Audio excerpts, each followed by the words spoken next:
according to the agenda for today, we have two questions and answers sessions. Let's start and let's find the answers for your questions. During the registration process, we have received some questions from you, and some of them are generally, some of them are not really a question, but we will try to find out what are your interests. So, Mrs. Ventsislava Venkova sent us a lot of questions, but we had yesterday a meeting, and we answered to all these questions. Still, you have some other questions? Mrs. Nelly Nikolaeva, Ilyana Christova.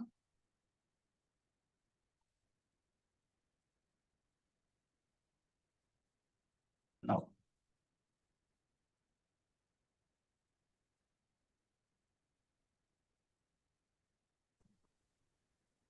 Hey, hello, everybody. Hello, Bogdan. Just to break the ice, because it seems that our partners are still in the morning drinking their coffee. So before putting the questions and I don't know, maybe they don't have courage to ask us. I would like, however, to send you a message. What we have noticed during our entire campaign for promoting and supporting you in developing the applications, we noticed that it is a lot of interest, which is supported by all the participations in our event, but also through the questions submitted to our help desk. As you all know, all the questions have been answered, and all of them are included in our Q&A list, which is available on our website. It is a good point for you, if you didn't consult it yet, to start looking at it and fine-tune your applications, because maybe you'll find out some hints there that you missed. Also, we noticed that you still have questions and clarifications, and we try now to provide you some general inputs that could help you at this moment in time to increase the quality of your applications. So what we have noticed until this moment is that you still need to work on your applications, and one thing that should be checked by you before submitting the application is to check if you have included in your application title the type of a project. Is it soft or hard? Because some of applications did not, or we have received questions regarding this aspect. So we encourage you to check your title, your acronym, and include there the type of your application, soft or hard. You have also in applicant guide exactly how you can name your application, and you can check there. Also, you should check before submitting the application that your project is in line with the features of your type project. If it is soft or hard, you should check if you are observing the rules regarding the duration of the project, if the budgetary limits are observed depending on your type of a project, and the implementation period. So before submitting, please check this aspect. Also, Another request for our side is to double check your indicators, your output and results, because you will notice in the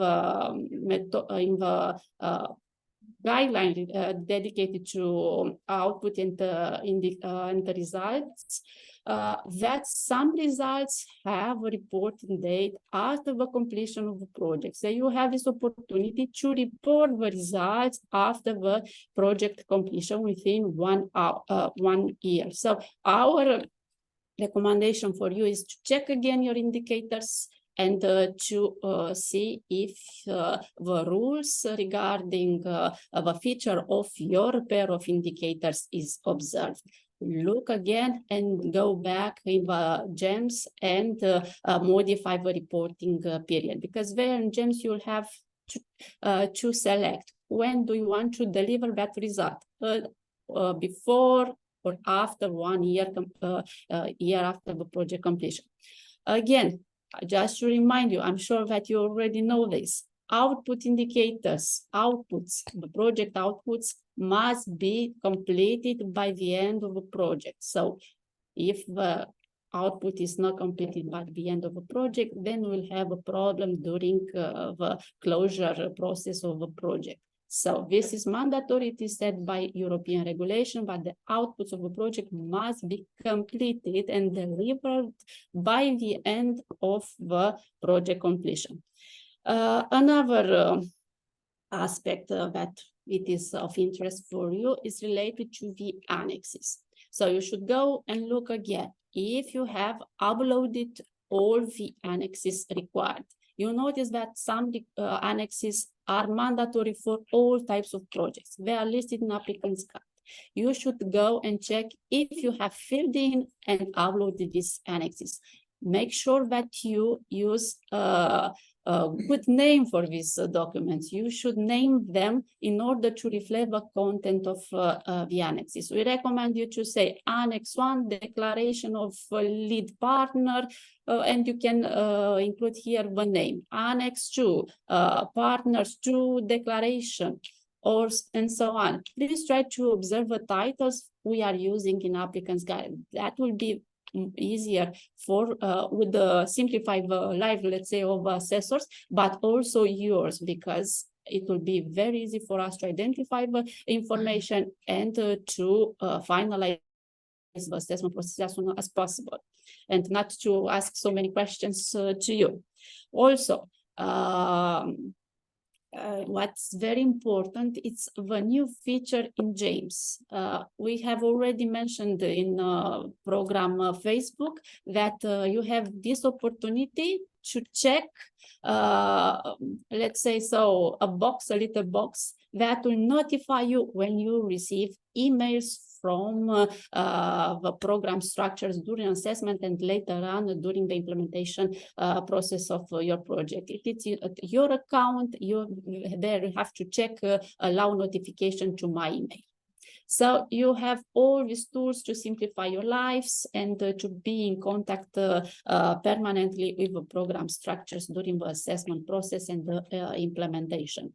Also, make sure that you include an email address for communication, which is always checked and which is in place. It is, you don't have problems with that email. So please check again and make sure that you have included the correct address email for these purposes. Also, we recommend you to submit the application as soon as possible and not to wait until the last day, because problems may happen with the system. It's not from maybe not from our side, but with the internet. Maybe your internet service provider will face, I don't know, a problem, and you will not be connected to internet. So we recommend you to submit it as soon as possible and not to wait until 12 o'clock on Monday, 11th of September. So again, check again our Q&A list, which is available on the program website. So I hope this is just a new entry to this process, and you now can ask us all the questions that you have to clarify all the issues that are not yet you are not comfortable with your interpretation, you want to check it with us. Razvan, if you are here, we can show it on GEMS, how to check the notification in GEMS. So the floor is yours. Please, we are here. You can ask whatever you want. We are here to answer your questions. Yes, Thank hello. you. Hello, hi Marcela. Thank you for for that very helpful, those very helpful information. We have a message on chat. Mrs. Zornica Bogdanova is asking about a message received on GEMS.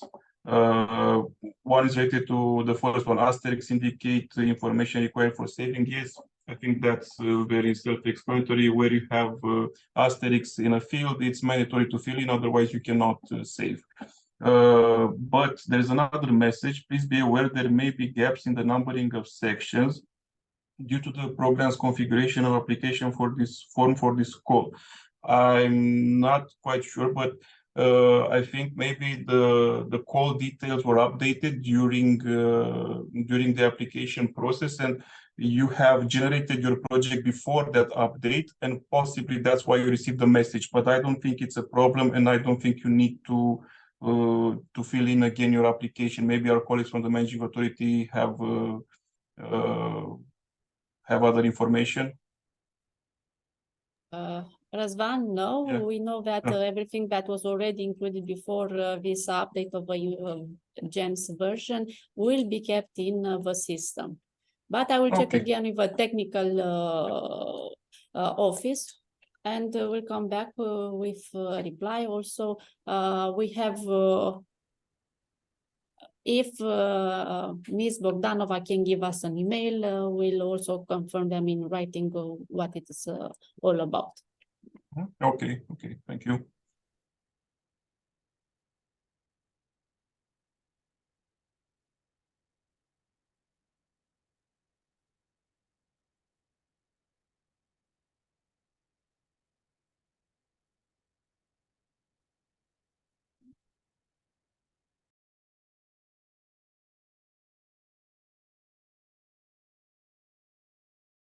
I see that we have another question. This is related to climate proofing. Just a moment.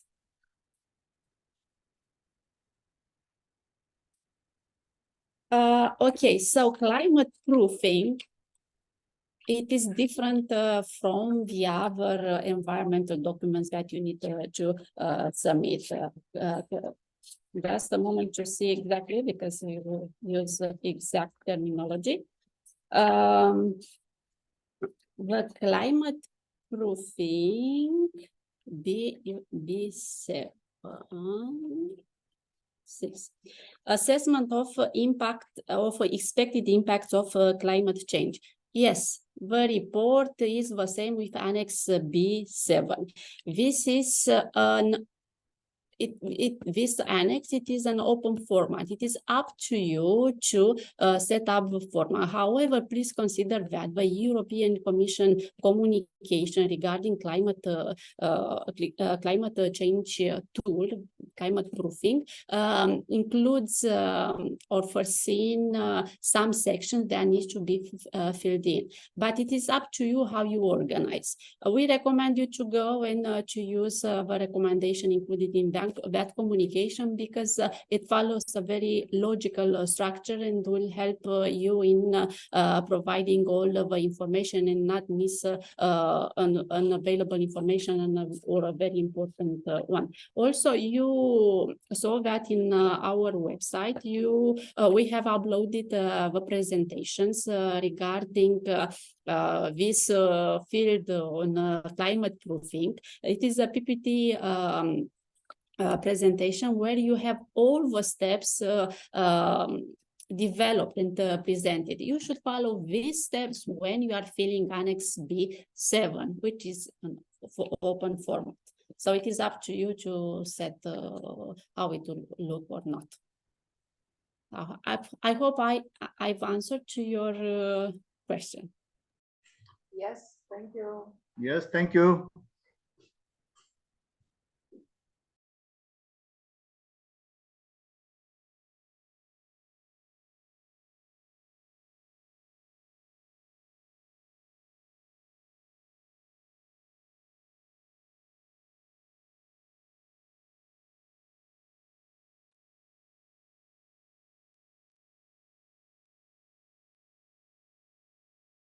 We have another question regarding the feasibility study and DALI. I think, Christy, you can Yes, help us with an hello answer. to everybody. First of all, I think that the question, does not reflect what is written in the applicant's guide, because if you submit a feasibility study or DALI, there is no requirement to submit additional list or of bill of quantities, because the documentation already includes this kind of bill of quantities. So the requirement within the applicant's guide is to submit feasibility study or DALI documentation. And if the investment does not require such documentation, you should submit the bill of quantities.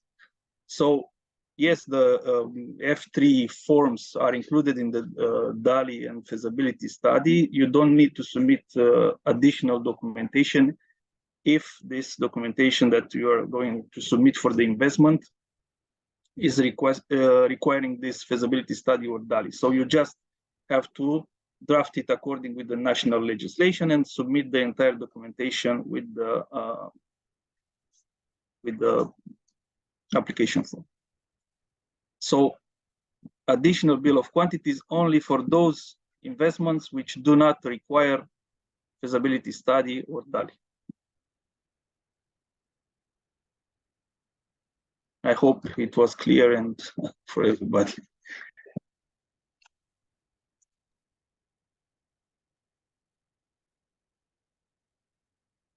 Okay, thank you, Christy.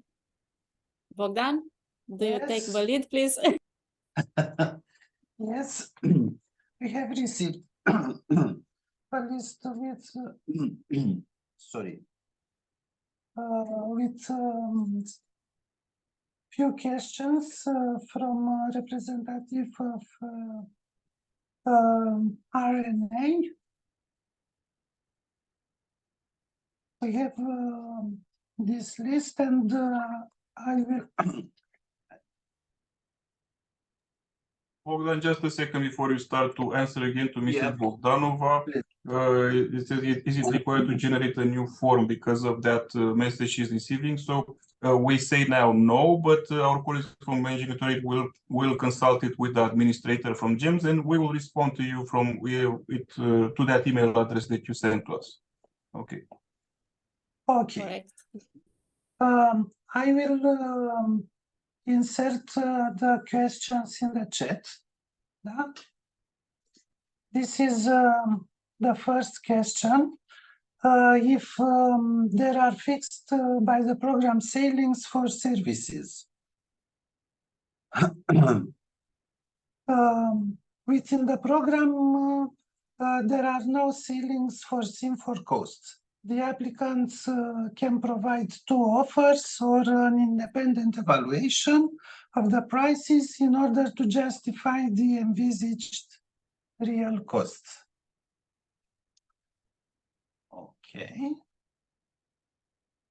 The second one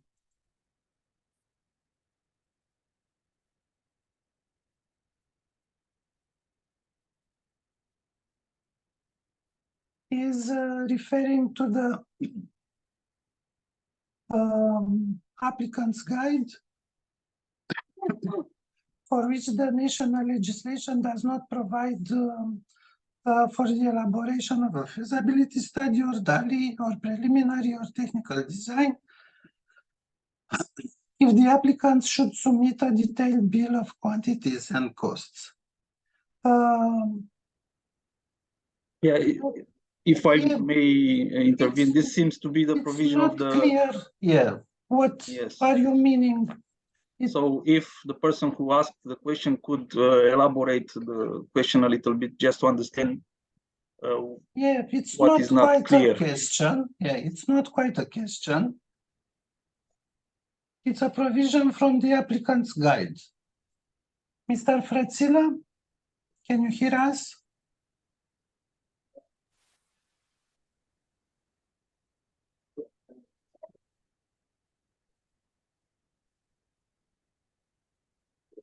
If not, we can, basically is what I said before, that indeed, Yeah. if the investment requires this type of documentation, feasibility study or DALI, you should submit them and they should be elaborated according with the national legislation.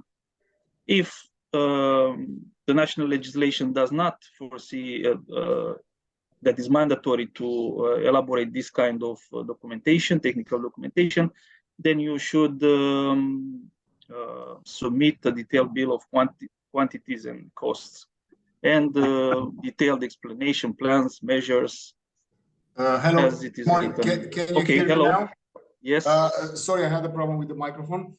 Actually, this is a list of questions made by us and our partner, but unfortunately, I can't see them here. And the second one was actually from our partner from Bulgaria. And I was hoping that they can answer this question, but I don't see them in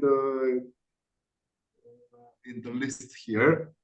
So hopefully we can get back to this question later. Sorry for that inconvenience. No problem. No problem. So, I would add that if it's for the Bulgarian partners, it should be submitted the preliminary design, including estimation of bill of quantities and values, or a full technical design.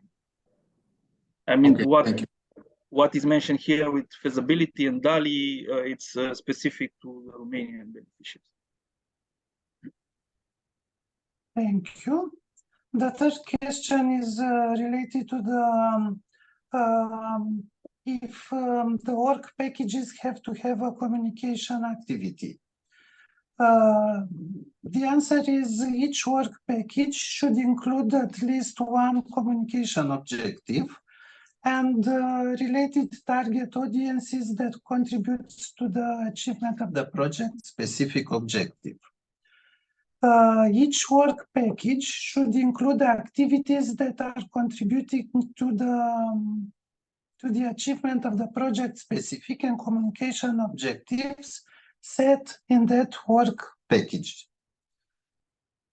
So the applicant must identify a communication objective and specific communication activities to be integrated in each work package. The communication activities are designed for each communication objective based on the needs to achieve a specific project objective. So yes, the answer is yes. Moving forward to the next question.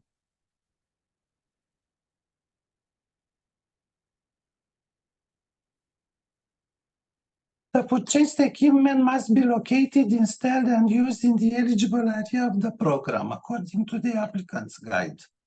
Can you please specify the whole Mehedinți County is considered eligible? Yes, the entire Mehedinți County is part of the eligible area of our program.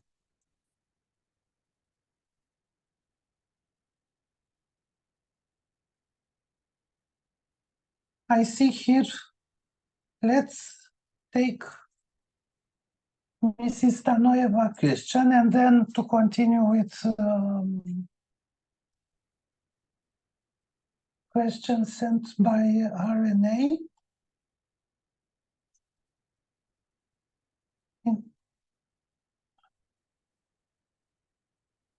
In accordance to the filling in of Annex B7 climate proofing self-assessment, the infrastructure activities have not negative impact, must be applied.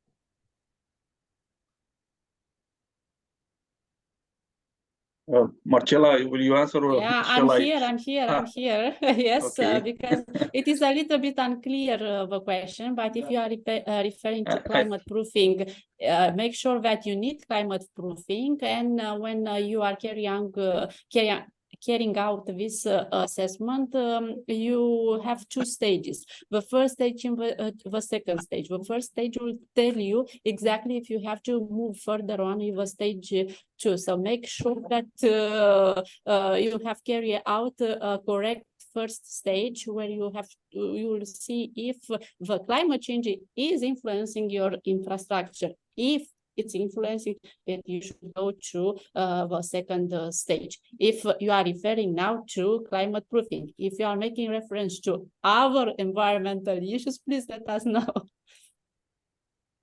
Christian, if you want to add something else, please. Yes, I think, first of all, for sure, there is a similar question, more elaborated, of course, and an answer in the Q&A section of the website.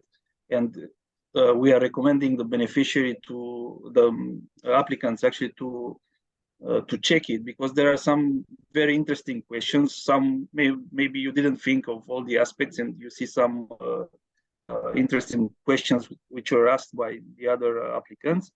And the question here is if they don't have they don't have a negative impact. So if they say their impact is neutral, they are asking if they should submit Annex B7. This is what I understand from the question, and I think the answer is yes, they should submit it, even in case they don't have impact on the environment. If they have infrastructure, yeah, you're correct, Christy. Yeah. You are correct, because here we are speaking of two different aspects. On one hand, we are speaking about the influence of the infrastructure on the environment, where you have a clear specification in the European legislation what processes or what activities you should carry on. And the climate proofing is referring, so Annex 7B is referring to the impact of the infrastructure, of the climate change of infrastructure. So it is vice versa, the way that your infrastructure is influenced by the climate changes in the future. So you should make clear what you are referring, but regardless if you have or you don't have impact on the environment, you should submit Annex 7B, because this is the other way of approaching the environmental aspect. Thanks.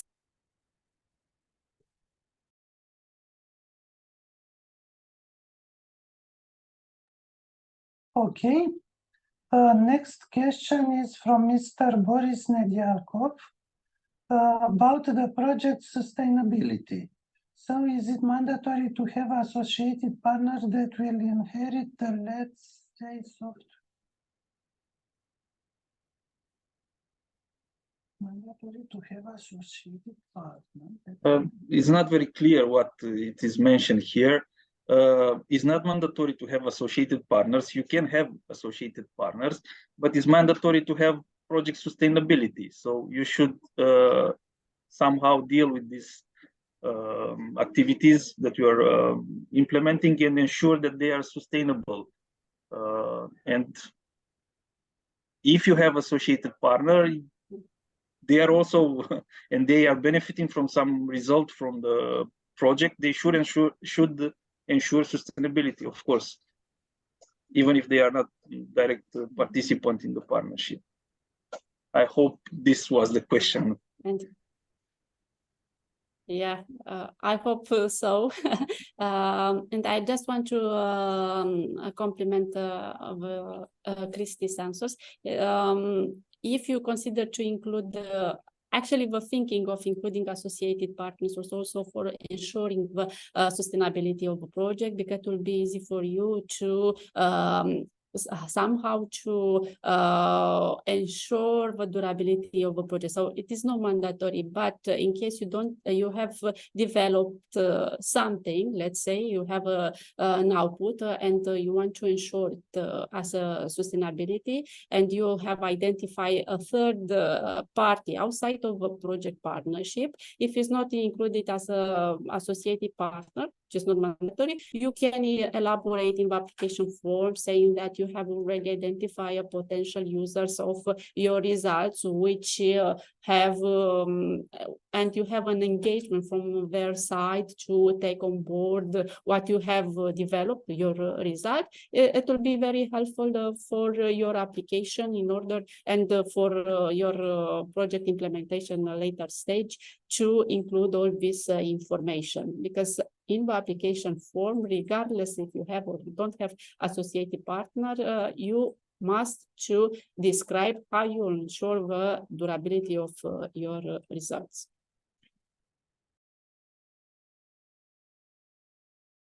Okay. Mrs. Pavlova, let's continue with question number 5, and then we will take your question. So, the question number 5 from the RNA, can we consider as infrastructure a system composed of mooring pontoons, infrastructure, and so on,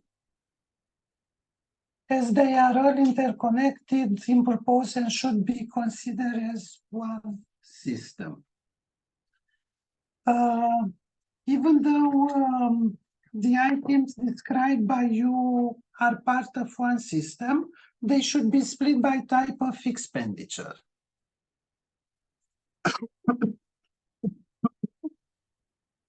Therefore, expenditures such as electric boats can be included under budget line equipment, even though they are part of an infrastructure.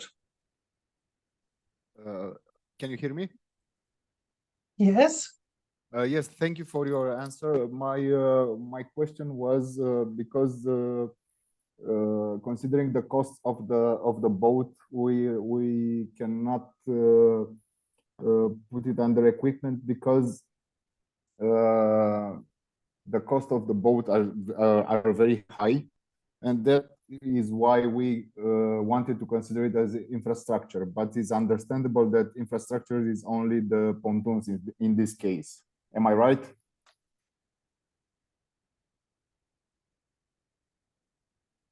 Pontoons to be considered as infrastructure.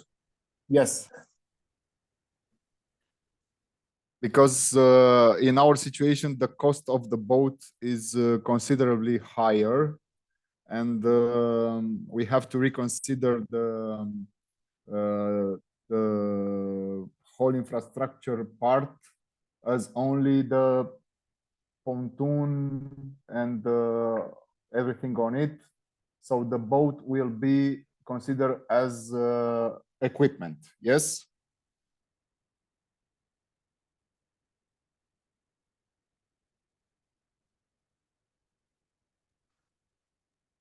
If Okay, if please.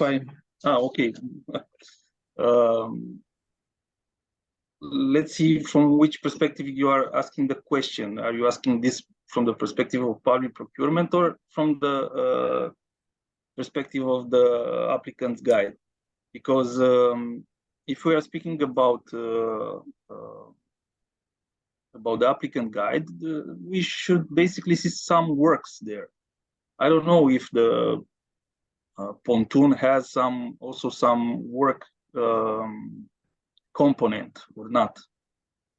Yes. Otherwise, could be simply a procurement of goods and will not be an infrastructure. Yes, but the pontoon part, so the pontoon will be constructed, is considered a construction. So it's a construction, basically. But it's construction in terms, do you need, for example,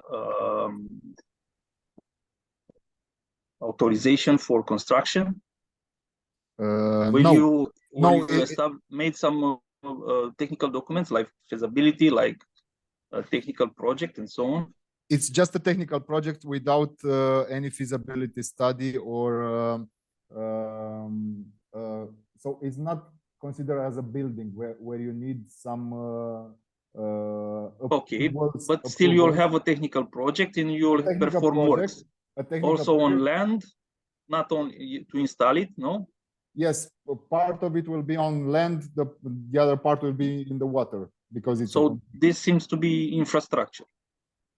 Yes, but the question is a little bit, let's say, complicated because we were trying to also have the boat in this whole system.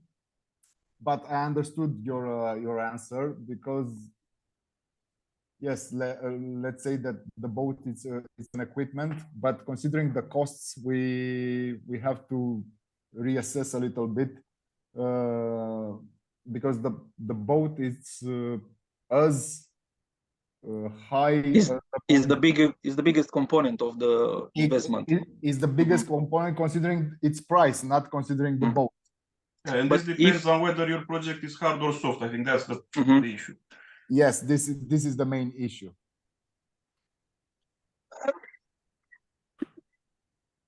So if we are considering an electric boat with a charging station, the costs are very, very high. That is why we tried to ask this question, but I understood the answer, so we can go forward from my point of view. Just to also from the perspective of public procurement, how you'll have a single contract with everything. It will be a work contract or a service, or you'll have separate contracts for the pontoon, for the boats. The price offers that we have so far, we have a price offer for the pontoon, a price offer for the boat. We couldn't find the provider which can provide both the boats. No, but I'm asking to see if you have a work contract or a service contract or a procurement contract. So far, a service contract for the pontoons. For the boats, it will be a service. Yeah. Not work. It's maybe I didn't see it exactly very well, but I don't see how it will be a service. But I see it either as a work, or as a supply delivery contract. But who will install the pontoons?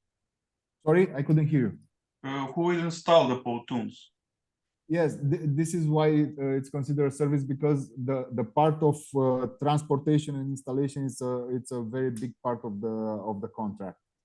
So it will be a delivery and installation. So it will be a service. Exactly.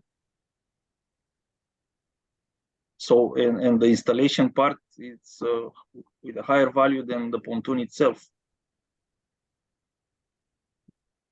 or not? You'll have to analyze it also from this perspective, and I think it's also important what kind of contract will be there. If it's a work contract or a service contract or a delivery contract. Now we can see you. Not anymore.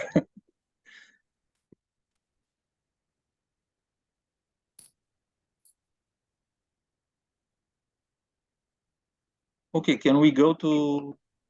Let's go further.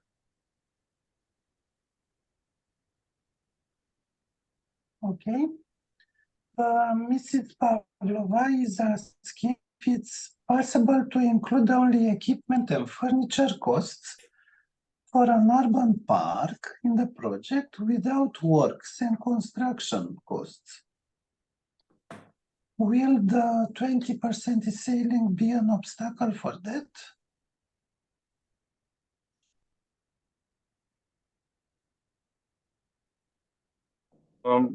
Just to mention that a similar question, if not identical one, was answered on in this answer in the Q&A. Basically,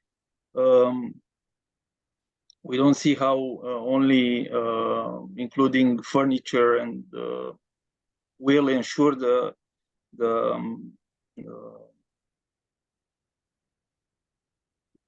let's say the achievement of the program's objectives. I mean, how you are going to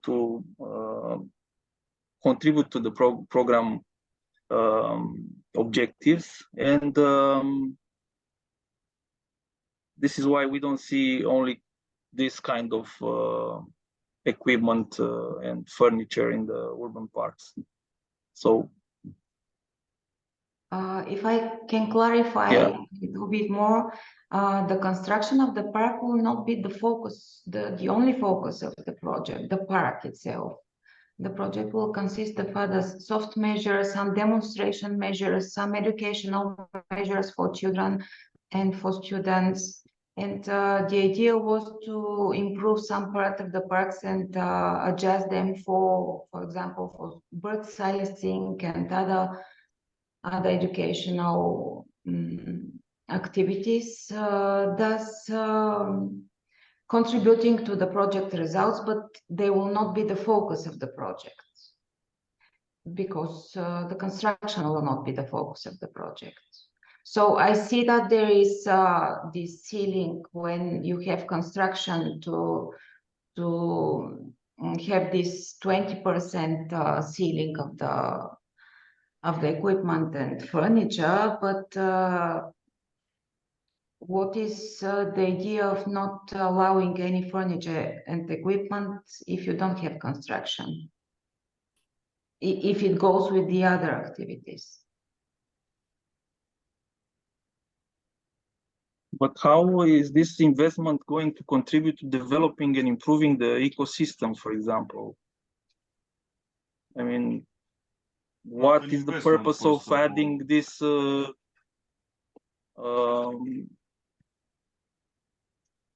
this equipment in the parks? I'm not acquainted with all the parts of the equipment because they have explained me what to include, but generally they will be they will have connection with the soft measures. Not it's not only the park itself that will be the result. I understand, For but educational each Sorry? action should contribute to the objective of the project, and this is why we are asking how are this, because this is mentioned in the applicant guides that the urban parks, the improvement, the investment shall ensure development of the ecosystems,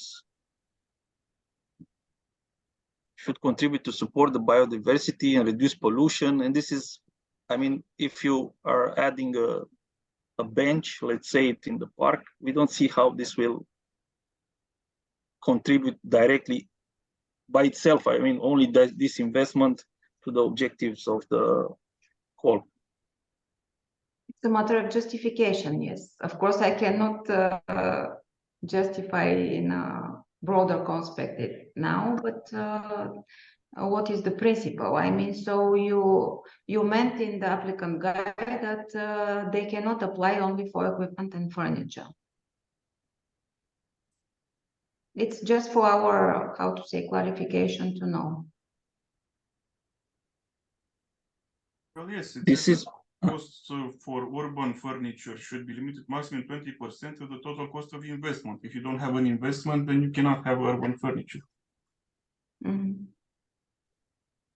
So just to complement what Christian Răzvan said, the purpose of this objective is to support the nature protection and biodiversity and so on. So we don't see how this urban furniture could fit this objective, but if it somehow you manage to demonstrate the relevance and to connect it with soft activities, and I'm assuming that you are connecting somehow with awareness activities regarding the nature protection, biodiversity, you should not focus your project on this. You should focus on what the program is looking for. So if this is justified, the program could accept financing some urban furniture in a limited amount of money, but this should be clearly connected with the program objective, not just to create a park with many playing spaces for children and so on, because this is not the purpose of this objective. The purpose of this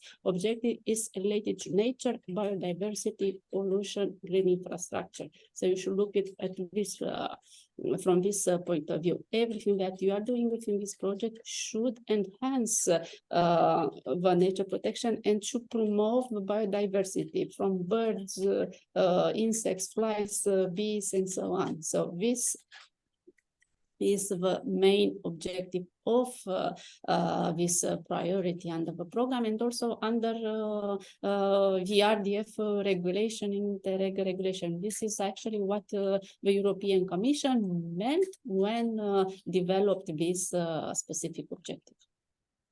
Mhm. And if it is not connected to an urban park, for example, some tele equipment for watching animals and registering their activities and so on for the purposes of other study. If it is not in the urban park, is it still possible to provide equipment?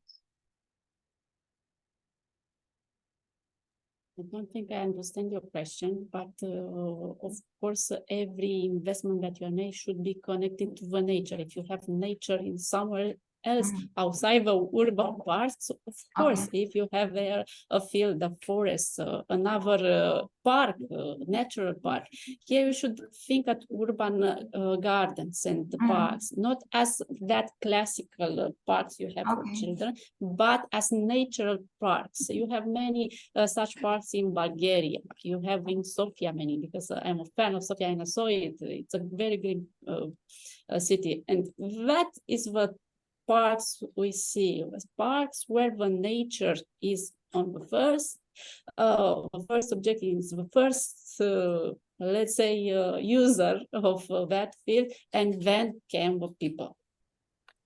Okay, thank you.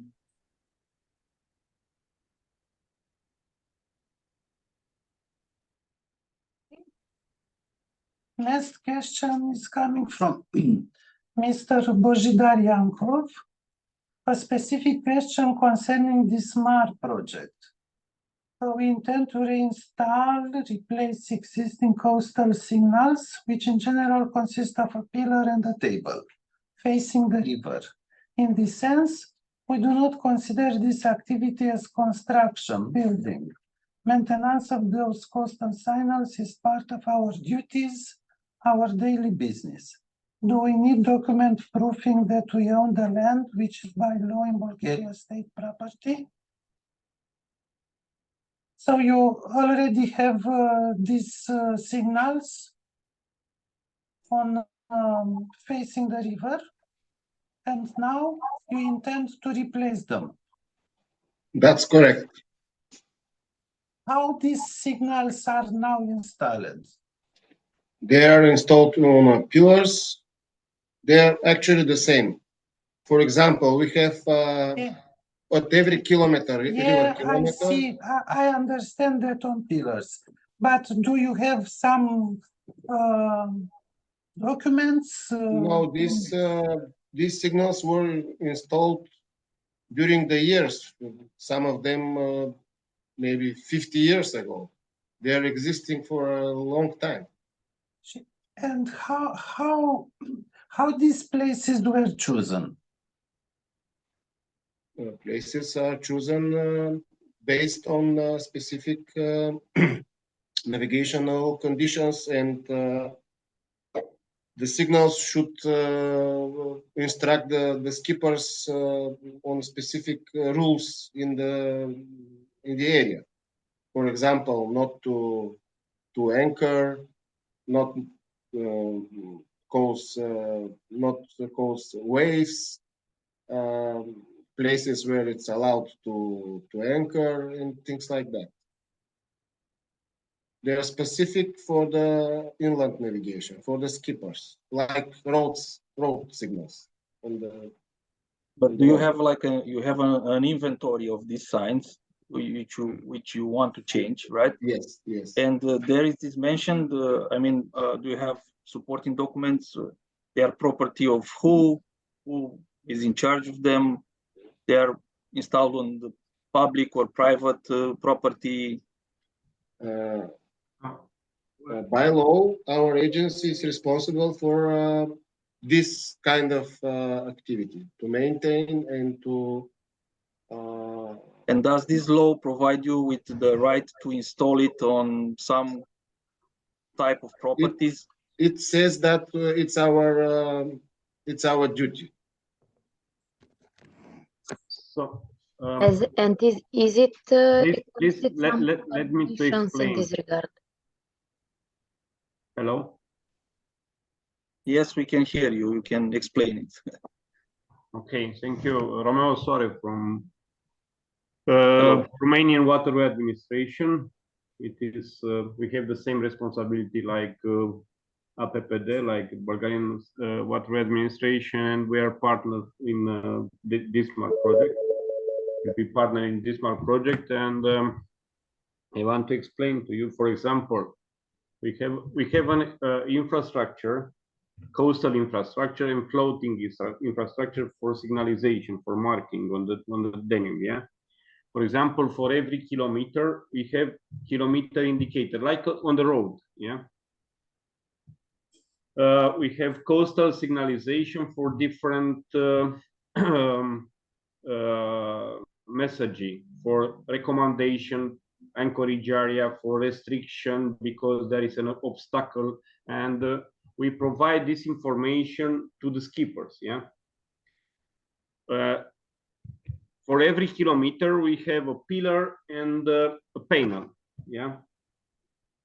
And this is according to the legislation. We have in Romania a special ministerial order to install in this location a different coastal signalization, and also we have in our legislation it is explained our responsibility in order to install and to maintain in the good condition this waterway infrastructure. Yeah.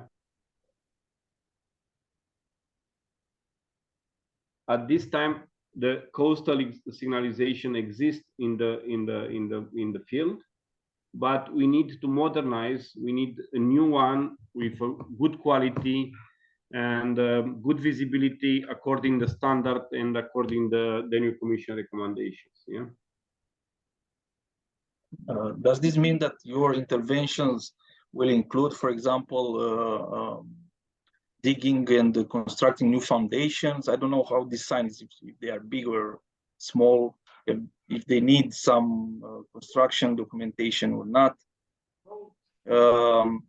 Maybe it's better, I don't know if my colleagues also agree on this, to keep these question open and look into it, because it's very specific, and to answer after the meeting. No, if there is no other answer from my colleague. Yeah, the idea is to improve the actual situation and to be in accordance with the existing standard at the European level and the new Commission recommendations, according to the new Commission recommendations. And we have in the field now all, for example, on the Romanian side, we have kilometer indicators and coastal signals. Yeah, we need to install a new panel with a new color according to the standard and with a good quality. Yeah, nothing more. Yeah? I understand this, but I don't see. I mean, if this is why I'm asking, if it has a foundation, this kind of sign, there are going to be construction works or not. Maybe the designer, I don't know, if you'll have a technical project, I understand, for this kind of, for this installation. Okay. Is there going to be such a document? No, No.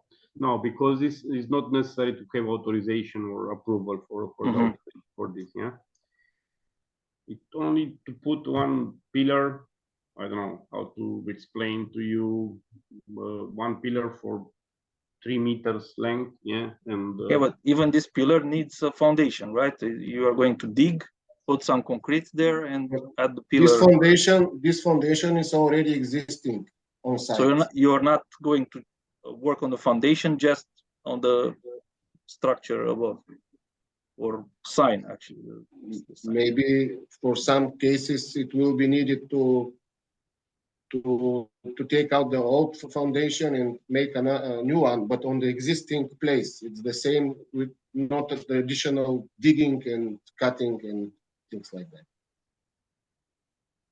Okay, I I propose to look into this question Okay, more after the meeting and provide you an answer after that. okay, thank you. Thank you. Thank you also.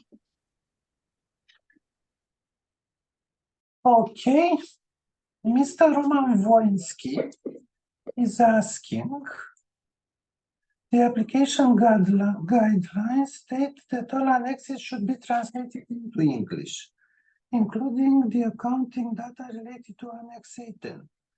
As for municipalities, these documents are quite large. Do they need to be translated in full or can to translate partially? If some of the documents are not translated into English, will the evaluation committee require them additionally or reject the project proposal? As you saw in the applicant's guide, it's requested the submission of the translation, even unofficial translation in English. Based on this document, actually the potential beneficiaries, the applicants, will complete the respective financial plan. And what we can say for sure that if submission of such document if the beneficiary will not submit such document or it will submit it not full, not the entire version, it will be considered that the document is not provided. It's written very clear that if the annual accounts, which is containing the entire balance, is not submitted, will be considered not compliant and therefore missing document. If the assessors will request clarifications or not, we cannot say now, depending of course what will be submitted, but we can say for sure what is requested by the program, and it is requested the English translation of the requested document. Hopefully that I replied to your question.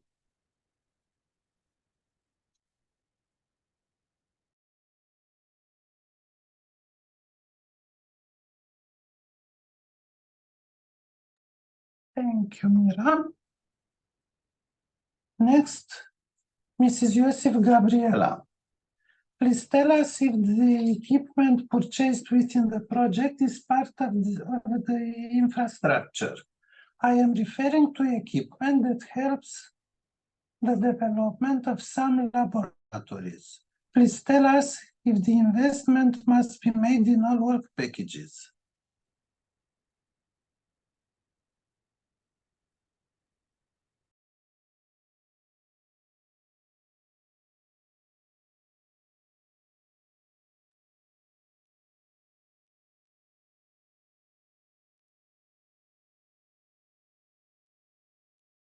Yeah, the question is similar with the question from RNA with boats and so on.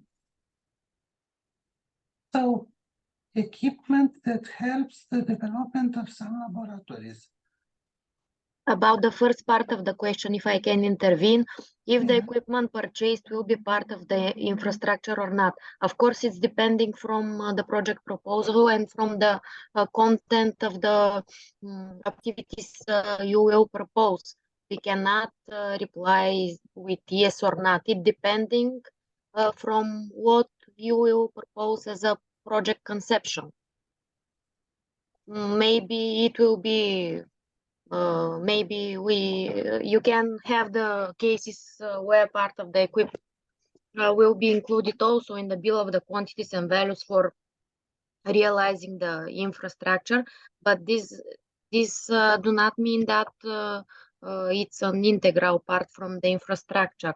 How you frame in your budget, it's up to you. It's depending from you, and of course you must analyze which will be the main component.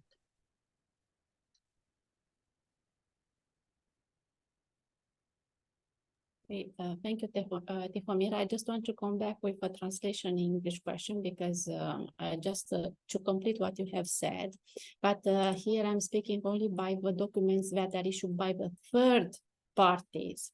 If you have documents that are issued in our language, you should submit to the program together with the application the translation in English for the entire document. It is relevant for the project or only to the relevant section of that document. So if you have a document, for example, let's say of 300 pages, which is not relevant for your application, but only 10 pages are relevant for the application, you should submit the entire document with the corresponding translation of that section. But this is only related to the documents that are issued to the third party. By the third party. So make sure if this is the case, you have a huge document which is not entirely relevant for your application, to translate the relevant. It is up to you to select them because the evaluator, the assessors will assess the application and will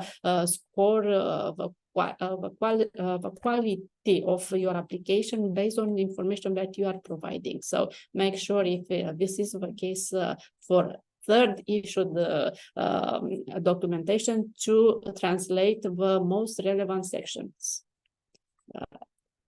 Thank you. Also, to come back to Mrs. Iosif Gabriela's question related to equipment. So the list of eligible expenditures mentions that under equipment cost, under the budgetary chapter equipment, these costs refer to equipment purchase, which is used exclusively to carry out the project activities and to infrastructure. So equipment that are part of the infrastructure should be also included in the chapter equipment. And the last part of your question, please tell us if the investments must be made in all work packages. Well, no, not all work packages should have investments, only these which are relevant to which do have investment. You could have work packages that do not have investment. Yes, and here I just want to compliment Răzvan. When you are setting the number of work packages, please make sure to keep a limited number and not to create more than 3 or 4 working packages. We don't have a threshold, but we have a recommendation. So you should keep it limited.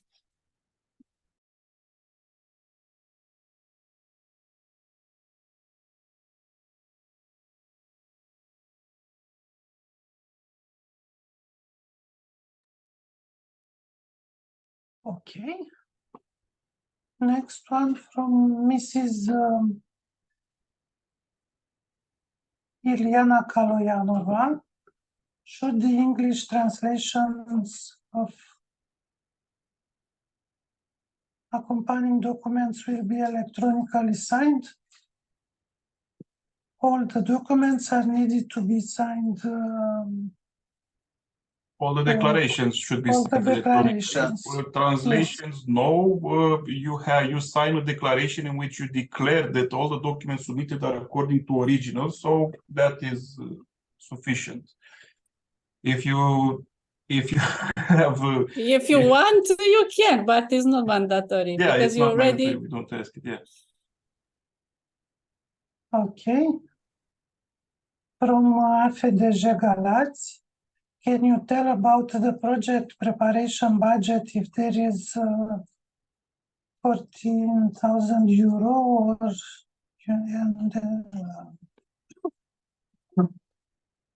I've already answered in chat, Bogdan. Yes, so now the highest amounts are the correct one. Yes. Every time the highest amount. Okay.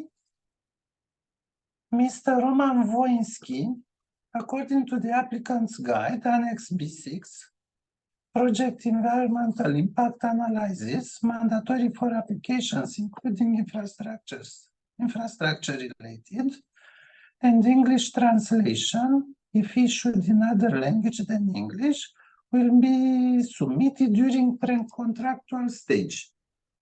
Does this mean that this annex should not be submitted now, but only in the pre-contractual stage? Yes. Mr. Actually, Voinski, yes? Yeah. Da. Yes, Bogdan, the applicant is very clear. If The you answer are is yes. selected, you submit it. If you have it and submit it, no problem, but it is up to you. But You're this will on. be submitted during the pre-contractual phase Pre-contractual for the stage. selected projects.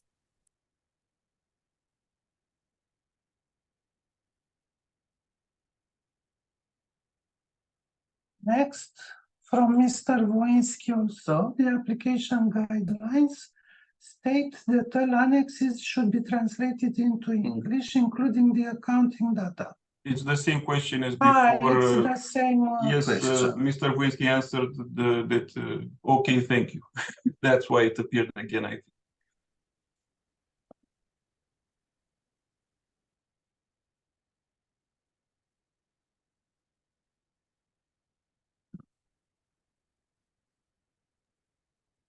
If sorry. According to the agenda, now it would be a break. It's up to you if you want to continue with the question and answers. There are some few questions sent by Mr. Frățilă. We may continue with this, or we may take a short break.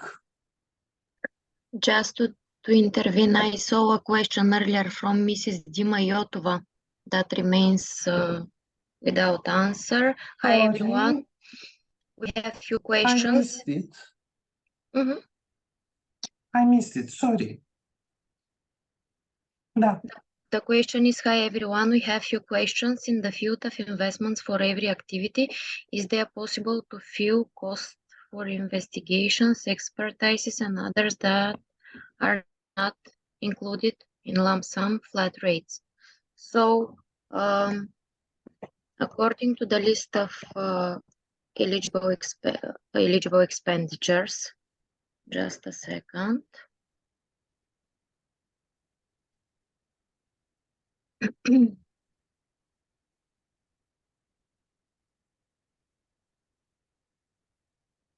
The cost for infrastructure and works will be reported as real costs. And in this regard, it's not very clear for me why here you are speaking about flat rates. Maybe you are asking about the cost for project preparation.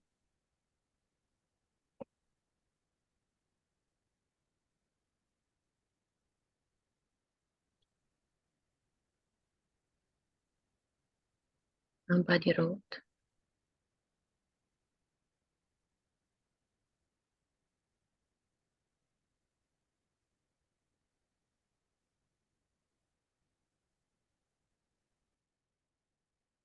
So the idea here is that if we are speaking about project preparation, you have the possibility to envisage the project preparation, which will be received as a lump sum at the beginning after signing of the subsidy contract. And beside this, you can envisage also costs as project preparation, which will be reported on real principle as a real costs based on supporting documents. Speaking about the infrastructure and works and all these examples that you made, costs for investigations, expertises, and others, according to the list of eligible expenditures, you can envisage these costs in the budget category infrastructure and works, and it's written that costs for feasibility studies, environmental impact assessments, architectural and engineering activities, and so on, for realization of the infrastructure shall be envisaged in the budget chapter infrastructure and works. hopefully that. Hello, I mean where the work packages, the activities itself in each work package, you have investment, and here you put expenses. You put infrastructure, you put equipment, but do you put also real cost like services, some kind of other things that are on real cost? Depending if you have such costs for the respective work package. If you put it in the activities, in the investments for each activity. Yeah, because you should split the budget per work packages. I mean, if it's and not only infrastructure and works and equipment, but also services, for example. the services also are eligible according to the list of eligible expenditures, with the remark that the services shall be framed within the budget chapter external expertises and services. Yes, I understand. And they have to be put in the work packages in the activities as a sum for each of the activity and for each, of course, of the work packages. That's right. Yeah, Okay. the structure of the budget shall reflect actually the activities and the needed costs for implementation of the respective activities. Yeah, of course. But I mean that the flat rates expenses don't need to be here, but the services on real cost have to be here. That's right? Yeah, the services, the expenditures which will be Just to framed within mention, the... Mira, sorry, that all of them, infrastructure works, equipment, services, they are all real costs. There are not. Real cost. Oh, Yes. yes, that is yes, very clear now. All real costs have to be. Yes, Thank and you. in work packages, you will create activities and have deliverables. There will be reflected deliverables from the budget. Yes. Thank you very much. Thank you. Problem. Yeah, just to complement Răzvan and Tihomira, the lump sums and flat rates are calculated automatically. Actually, the flat rates are calculated based on percentage that you are included in the section, and will calculate automatically in the system. You don't have anything anywhere else to fill in and to check the correlation with flat rates. That are calculated automatically by the system for the staff cost, travel and accommodation, and office and administration. So here you should include your percentage. How much do you want in the limit set by the threshold to allocate from your project budget to these three categories? You have the possibility to choose from 1 to 15 for travel and accommodation and office administration, up to 20% for staff costs. It is up to you depending on your needs, but this is just a check in the system. And the percentage included is not correlated with any of these activities that you described. Thank you. And speaking about the flat rates and the costs which will be reported, and on this principle, I saw that the next question is about the staff costs, and if the beneficiaries shall submit to offers for staff costs, for example.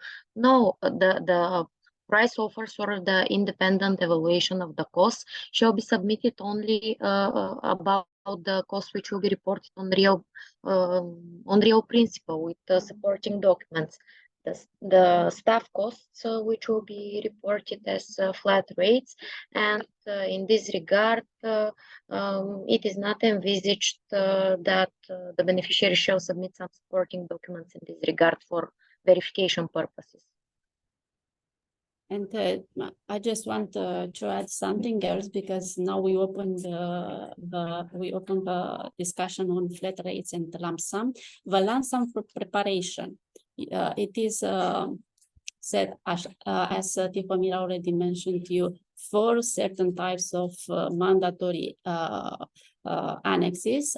The possibility to request the preparation cost on real cost exists, but only for the technical documentations. If this is the case, this expenditure must be done before the submission of your application and must be requested. So make sure if this is the case, or if you have the situations, to include these expenditures in the first reporting period. You have to describe as an activity, to correlate it with an work package, and to include the amount in the first 4 months.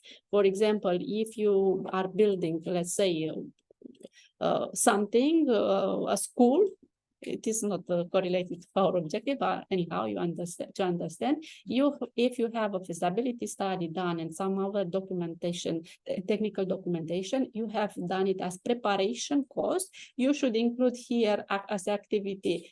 For example, activity for preparing the investment building of a school. Describe what you have done. Include the amount that it's it is real based on your expenses and your justifying documents, but you have to include it in the first reporting period and to ask it if the project is selected. You can upload your documentation as a justifying document for the price you have included there for this cost. So this is only for the preparation cost. You can base your budget, your cost on your real price cost that you have already done within this activity, let's call it so. But you should include it there. If it's not included in the budget, you cannot request it from the program.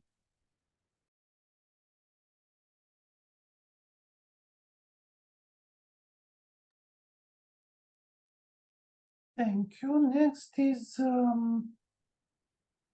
a question from AFDJ Galați.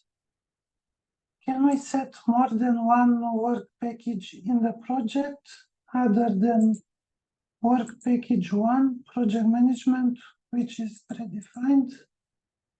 Yeah, the question, it starts with regarding PO3 that it has only one specific objective. Well, that specific objective is related only to the priority, but each work package should have an objective of its own. You should describe it there.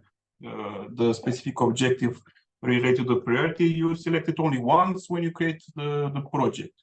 And related to project management, there is no predefined work package 1 for project management. It's a separate section actually where you describe the project management, but you can have as many work packages as you want, but try to limit them, as Marcel already said, to a shorter number. And Răzvan, to complement your answer, it is correct, perfect, you are perfect, right? Please do not make a confusion between the program-specific objective, which is one in your case for policy objective 3, and the specific objective of your project. This is what you have to create yourself, to set within your project. Depends on, as Răzvan said, depends on the number of workshops. If you have 2 work packages, you should have 2 specific objectives. If you have 3 specific objectives, you should have 3 work packages. So these are correlated. The number must be equal between the project specific objective and the number of work packages. Thank you.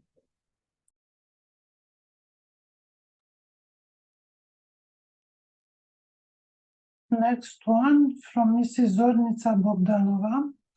Could we use staff costs which are approved by 2 of us? We already replied this one.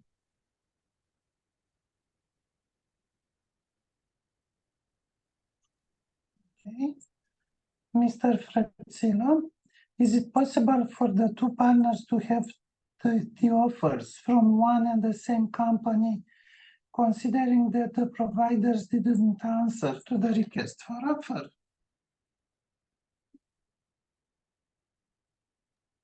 Yes. It is not envisaged any restriction in this regard within the applicant's guide. It's written only that the beneficiaries shall provide price offers from well-known suppliers or independent evaluation of the costs. Meaning that the market analysis being given as a possibility. I mean, the beneficiary is the one who is deciding what market analysis will be made and what will be presented. It's up to the beneficiary decision, the format of that market analysis. Sorry if I can complete the question. The question is because we are trying to buy some new technology. I'm referring to the electric boats, and as the technology is very, very young and very expensive at the moment, all the providers are afraid to give us price offers and more technical specification. And this is why we have asked both the Romanian Naval Authority and our partner from Bulgaria have asked for price and technical offers. And they are very reluctant to give us offers. And as of this moment, we only have one offer, and the Bulgarian partner has one offer. And the question was, as we need two offers for the equipment, can I use my offer that I received and the other one from the Bulgarian side, and vice versa?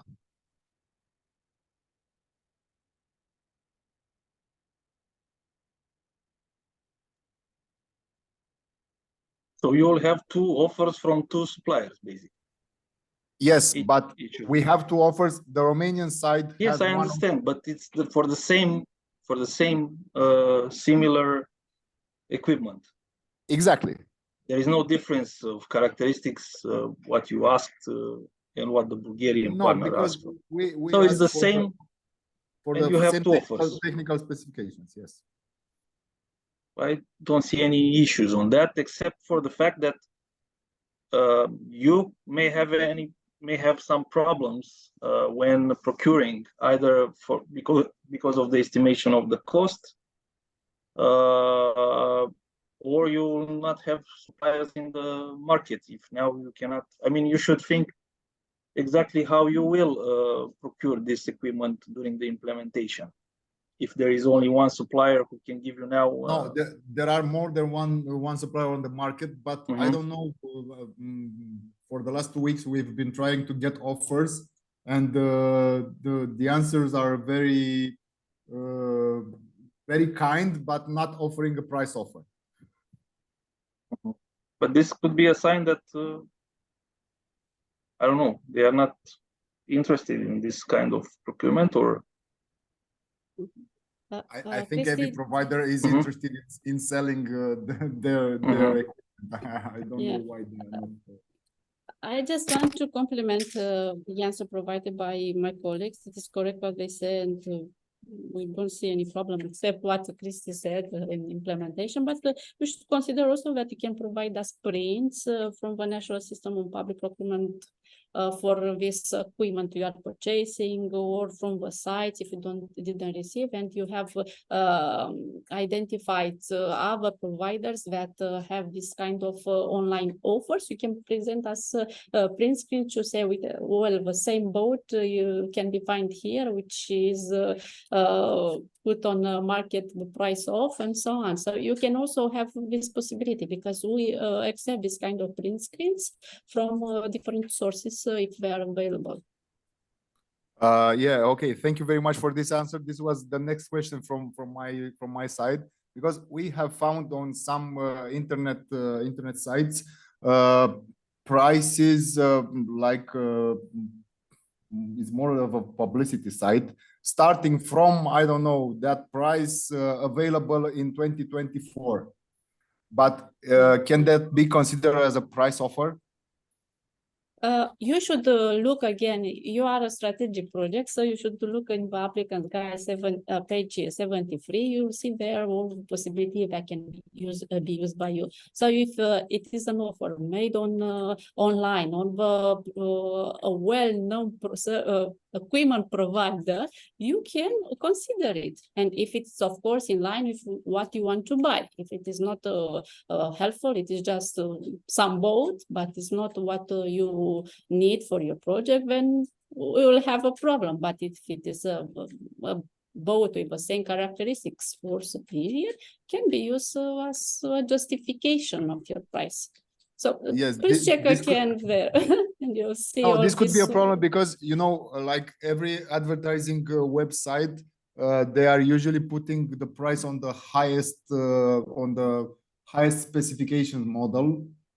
In our case, the boat, they are putting a price on the highest specification model. But what we need is lower specifications, and they didn't answer with the price offer. This is why we couldn't put it in the budget, because it's more than we need for this project. And if, let's say, the price is 200,000 euros, I cannot have an estimate that my boat will be half that price or a quarter of the price, because we don't have something written. Maybe you can find in the public system, public procurement system, some procedures that have the same objective, and you can use that estimations. We tried there. It's very difficult to get them online. Then you can use the independent analysis, which means that an evaluator, which is supported by the lump sum paid by the program, to make an analysis of the market. I think that there will be more, they will have more tools to obtain these offers, to give you an evaluation and to use it. Okay, thank you for your answer. You're welcome.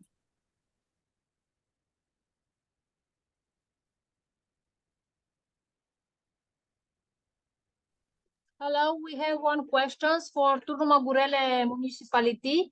If in the applicant's guide, page 25, 26, is provided that in case the general estimate provided by the designer when drafting DALI includes the estimations of cost for the information and publicity services and equipments, we must put two offers, or is no need to put two offer or an independent evaluation together with the application form?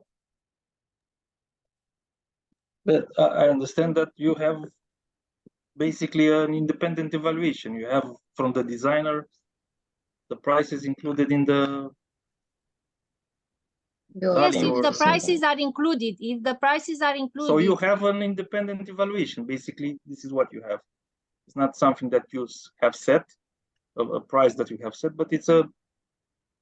And so there is no need to put an two offers. estimation.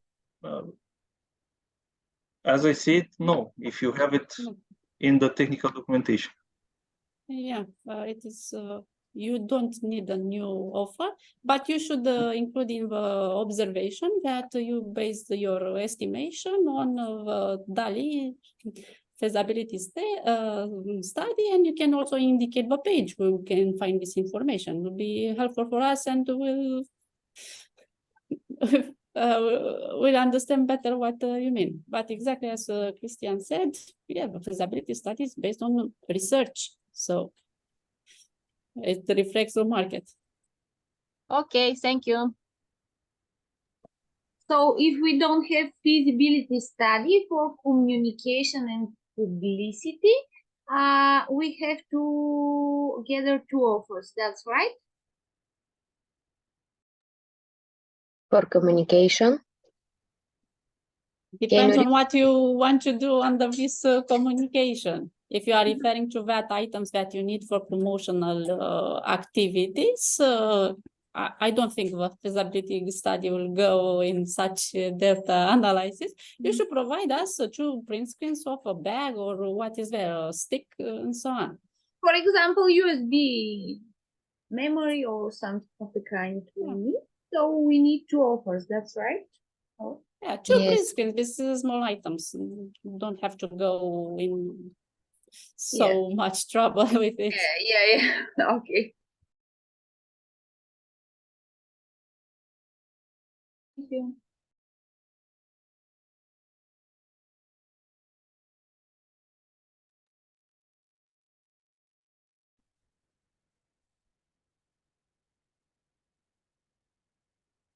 So the next question from Mr. Fretzila. We still have 2 or 3. For the visibility of the project, please specify the limits of investment to be promoted by billboard and also the dimensions, material requirements for placement of such. You will find all the information in the communication starter kit.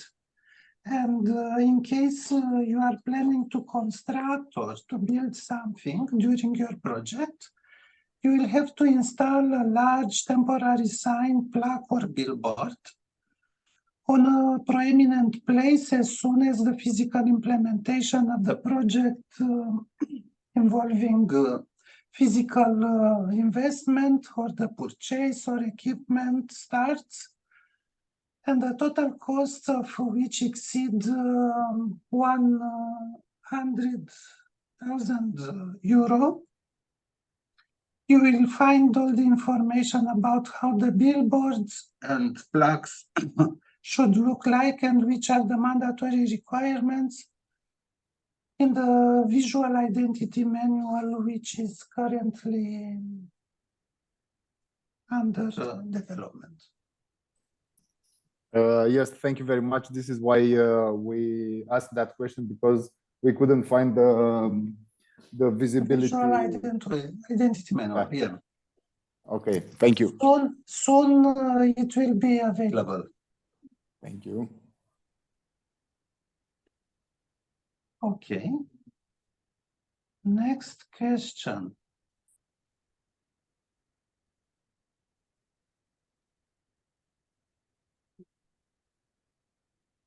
Is the expenditure related to the regular team meetings between the 2 partners organized in physical format will be covered by staff cost budget line, or should we consider another budget line for this?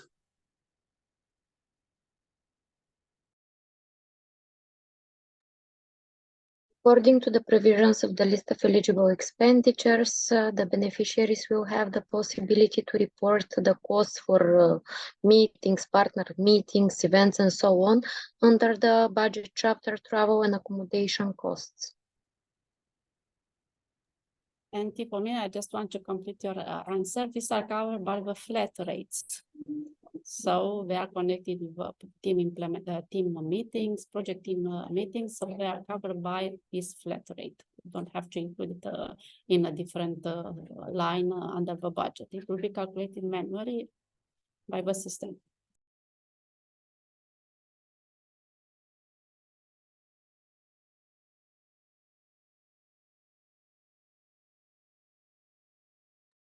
And the last question is for public events organized during the project. From what budget line do we cover the expenditures for external guests? Expenditures regarding the organization of events, according to the according to the provisions of the list of eligible expenditures, shall be reported under the budget chapter external expertise and services. Services related to the organization and implementation of face-to-face events or meetings, including costs like rent of hall, catering, interpretation, and so on. Also, travel accommodation costs for external speakers, external participants, and so on. Yeah. And to complement again, Tihomira, please make sure that in case the project team is participating to these events, the costs are covered by the flat rate and not by this direct cost. The direct costs are only dedicated to participants which are outside of the project implementation team. So it should be very clear for you this, because we want to eliminate any misunderstanding during the project implementation, but also project development, because you have to have a very clear budget from the beginning.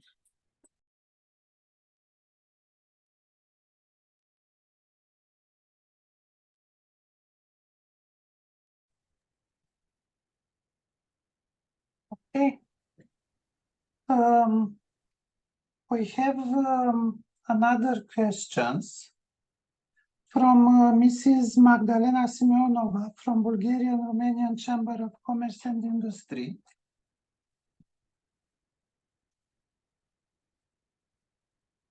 Is it allowed the investment to be on the premises of the associate partner in the project, and this associate partner to take care of the investment? And the second one, should we plan a budget for tree planting, or it is included in office and administrative costs?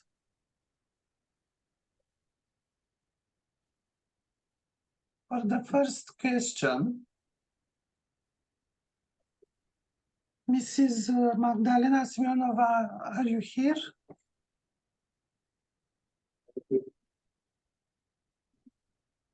Yes,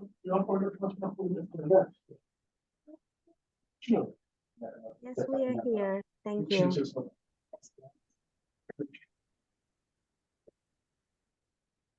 Mrs. Desislava Penceva. Yes, from the same organization. From the same organization. Can you be more detailed about to take care of the Actually, Bogdan, I could answer the fact that when you are submitting the application form, you should submit the right of property for the respective investment. If it's not the property of the partners, you should submit another documents showing that this is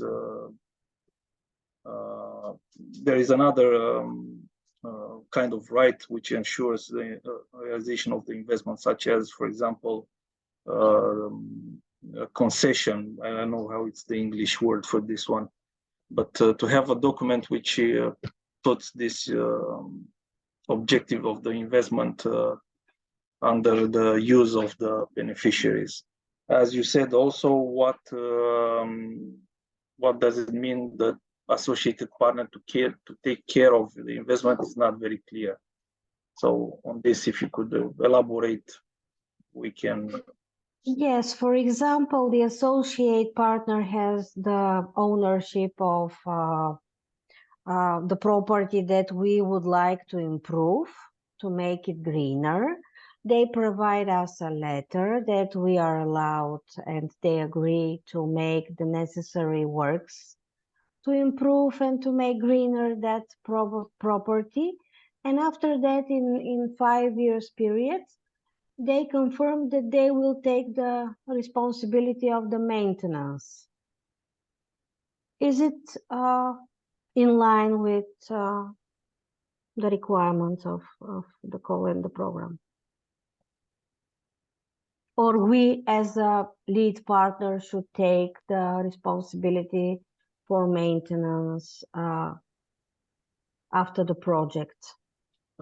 It is for sure your obligation to ensure the sustainability of the project. Yes, of course. The fact that, yes, because they will not be part of the contract, financing contract, and so on. But the fact that actually they will do it with, I don't know, their funds or whatever. We're talking about personally, I don't see a problem. Purifying, let's say, that green improvement. We should, Cristi, you should also explain to our colleague that under this call, investments are eligible only on public property.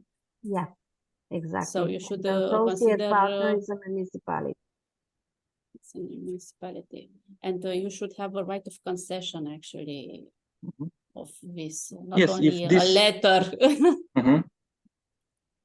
But why don't this municipality, which I suppose is in the program area, doesn't want to participate as a full partner, because they will receive also money for carrying out some activities? Well, this is a long story. Okay. Thank you for the response.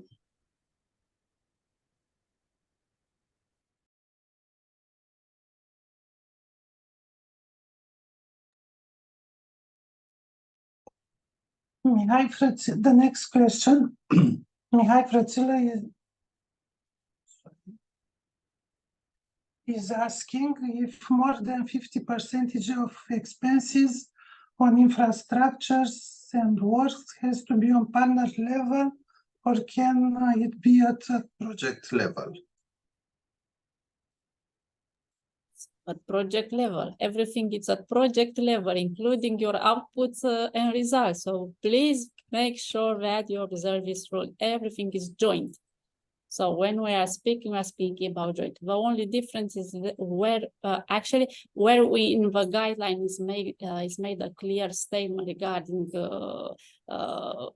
some percentage, we make the difference if it is at the level of investment of a partner. But in this case, where we don't mention a thing, then it is at the project level. So the budget is a project level, the indicators, the output and result targets are set at the project level, and they are jointly, and they should be reported jointly. So no partner reports a part of an output and the other another part. They are joint outputs and results. And related to the last... sorry. Sorry. Mrs. Simeonova, we didn't answer to her second question that you said regarding the trees. Sorry. Should we plan budget for tree planting? Well, if you're talking about the mandatory requirement of the program, then that is covered by flat rate from office and administrative costs. But if one of your activities is to plant trees as an investment, then you should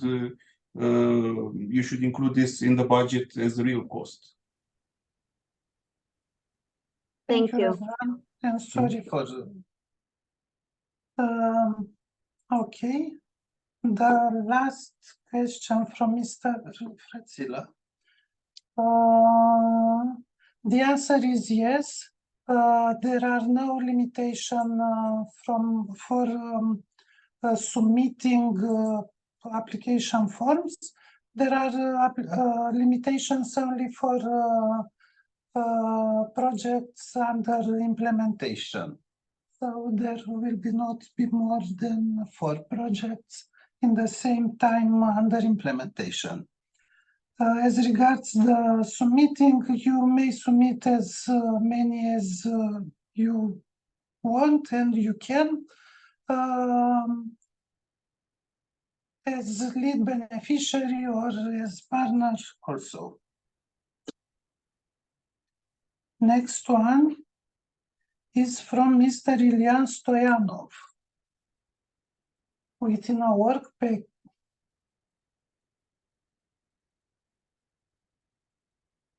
Okay. From Mr. Ilian Stoyanov, within a work package, if one communication activity, for example, organizing public events, contributes to the achievement of its communication objective, and at the same time contributes to the achievement of another work package's communication objectives, should have the same communication activity with the same description copied into the second working package?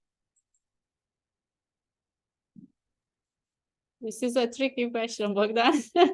Well, the communication objective should be in line with the objective of a work package. If you have similar communication objective, that means that you have similar work package objectives. So you have created an artificial work package, which should be mixed together. So this is a project. If you have a work package that have a different objective, but you envisage the same types of activity, let's say the same tools for promotion, then it is a different story. But the way you have described here, it seems that these work packages have similar objectives. So from my perspective and my understanding, it should be only one work package. If I understand correct your question. Hello, the 2 work packages have a completely different objectives. However, the project covers multiple spheres. That's why they are divided. 2 work packages are divided. Like one covers monitoring of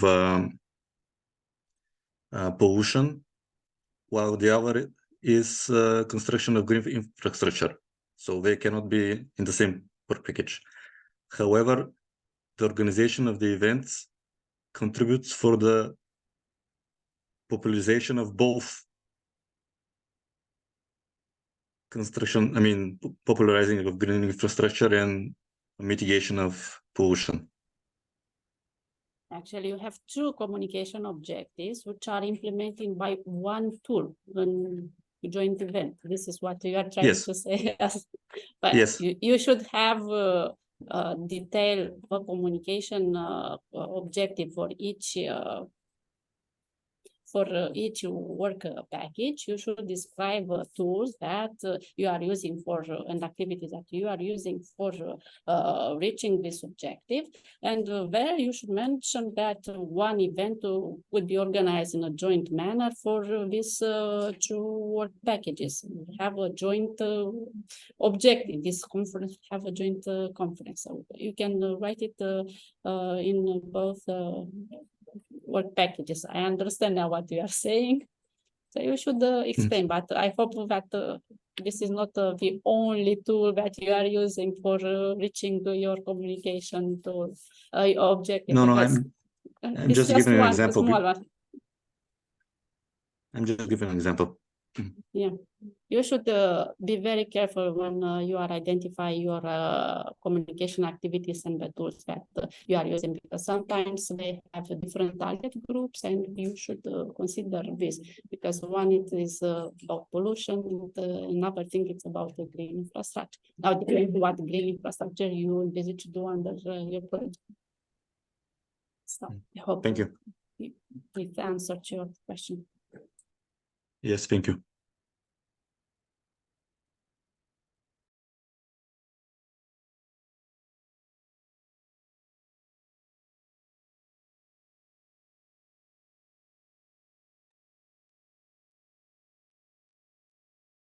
From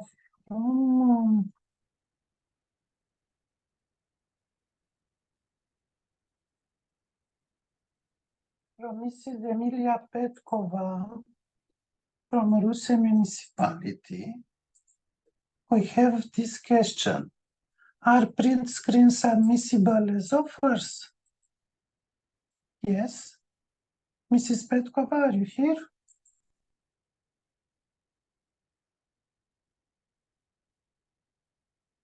I don't see her, but the answer is yes.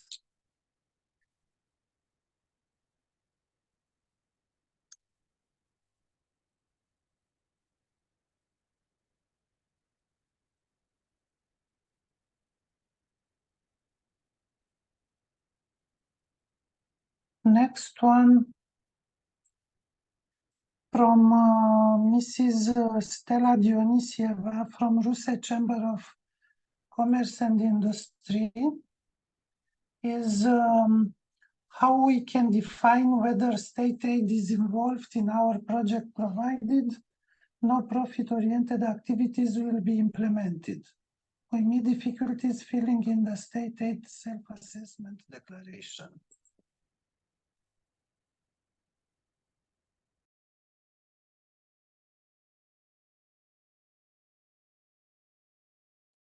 It is again an unclear question for me, but state aid is not eligible under this fall, and no activity that can be related to state aid is eligible. So in case you have this kind of activities, the entire project will be rejected based on not observing the rule of including non-state, including activities related to state aid.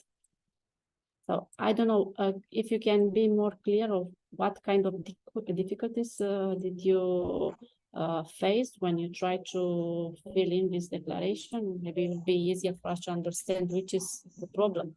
Hi, it's Stella Dionisieva speaking. Related with this, we are wondering whether first we need we are obliged to fill in this declaration? Are all partners and lead partners that are applying under this program need to fill in this declaration? Everybody. First. Everybody. Okay. And we wasn't sure, are we under this condition or not? That's why we asked this question. Yes, you should fill in this declaration and answer to all the questions included in that declaration. Okay. Thank you. Marcela, just to complement something, because as far as my understanding is related to state assessment, but to state aid, sorry, and you can intervene if I'm saying something stupid. Non-profit being in the state aid situation doesn't necessarily mean that you have profit-oriented activities within your project. You could you could offer an advantage to someone else without having profit-oriented activities in the project. But this depends on the activities you have envisaged in your project. Yeah, it is correct. And if you are creating a product, something that might be susceptible to be state aid, please consider that if you are giving for free, you are posting on your website, you are giving to everybody interest, then it's not considered as such. So if you are making a study on something else, you are not allowed to sell the result of that study, but you should put it for free to everybody. And one more related with this declaration. We need to sign it, but it is not mentioned that we need to sign it electronically. So in other declaration that is specified to be undersigned electronically, well, this one is showed as a text on the last page, only signature, partner signature, not electronically. All the documents, annexes that are issued by the partners involved in the partnership, in the project, must submit the documents electronically signed. So this is a clear rule which is included in the applicant's guide. Maybe in the annex we didn't put the footnote to be electronical sign, but it is covered by the rule included in applicant guide. And also here, please consider you have to fill in and will move all the text and so on. That's why it isn't a document as the declaration which are blocked by the format.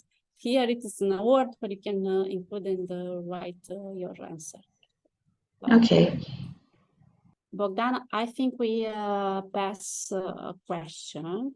This is related to some indicators from Ms. Mariana Ivanova.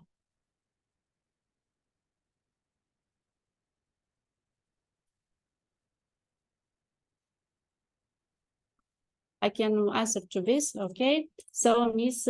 Ivanova is asking us a question regarding the indicators, organization cooperating across borders during the project implementation, and the result, which is a predefined result for organization cooperating across borders during the cooperation, but only organization cooperating across borders after the project. So you have a pair of indicators. You have an output indicator and a result indicator.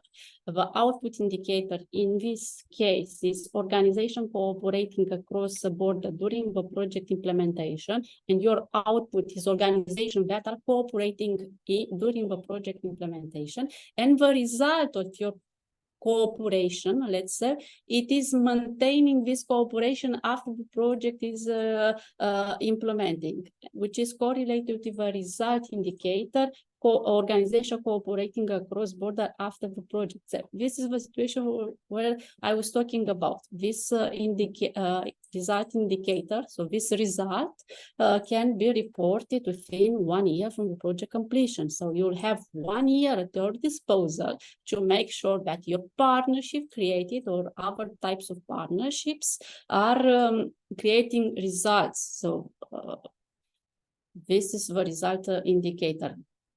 You have to check in. You have an output and a result, and operation cooperating cross borders after the project implementation. It is the result indicator, it's the result of your project. And it is correlated with your output, with the output indicators of a program, operations within the project implementation period. Don't know if it is clear.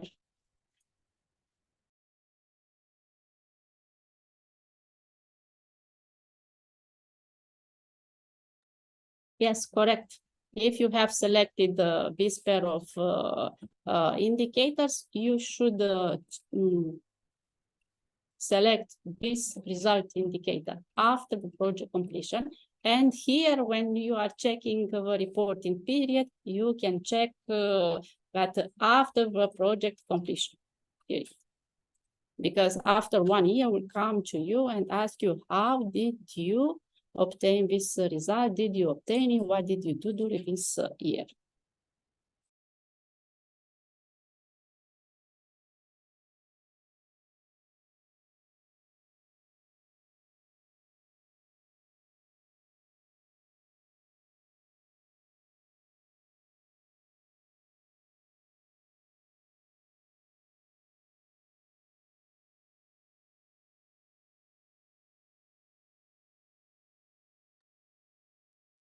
In case you don't have question, I have an answer for Ms. Bogdanova from our GEMS team. They said that, just a moment, where you have that asterisk, that means you have to fill in that section with information because it is said by the program. As regard the inconsistency and where it is appear, in order to make sure that we understand correctly, we are kindly asking you to send us a print screen where this asterisk appear to you. In theory, it should be related to a section that needs to be filled in by you, requested by the program, and you didn't do so. But to make sure, please send us a print screen on our email address from the help desk, and we'll check in the system and provide you an answer.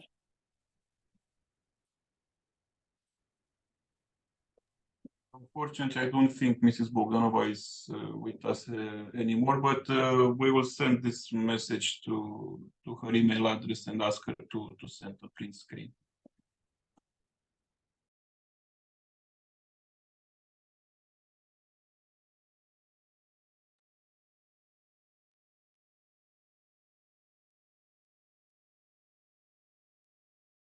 We also have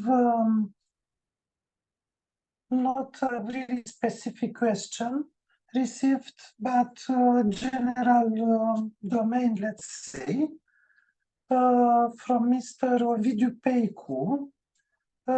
He said that he is interested in VAT and PIC number. Can you be more explicit? Hello, I just wanted to confirm by you that the budgets foreseen there in the application guide, it is with VAT. The sum of 3,500,000 is with VAT. It's included the VAT. This is my first question. Yes. It is the entire budget of the project.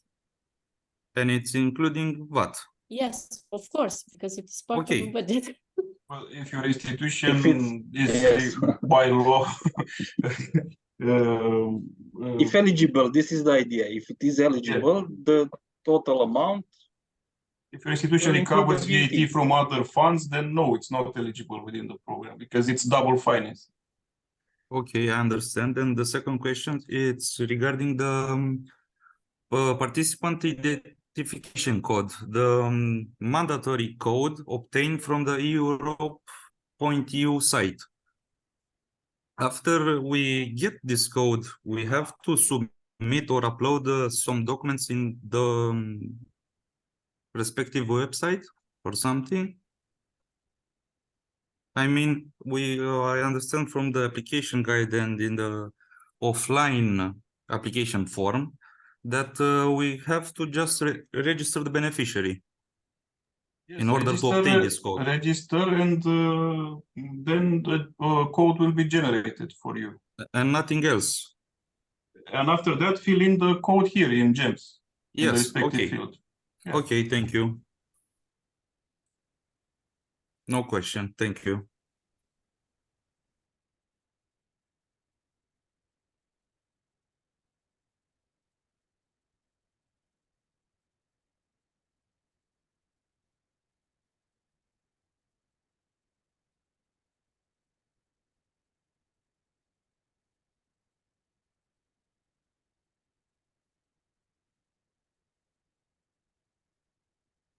Also, during the registration period, we have received general domain of interest, not specifically questions, but we think that we already provided information on these aspects as project annexes, GEMS, budget, Annex B7 climate proving assessment, information about the program, no other information, outputs indicators, clarifications regarding some annexes to the application form, project activities, outputs and results, budget issues. Yeah. Bogdan, we have two more questions. One, it is related to a declaration regarding the Now I state see aid. them, yeah. Yeah, so each partner must fill in, sign and submit this declaration. You should personalize the declaration, including in the name of the annex should be, you should say declaration, a free state, a partner 1, 2, 3, 4, and so on, in order to be easy for everybody to identify all the documents.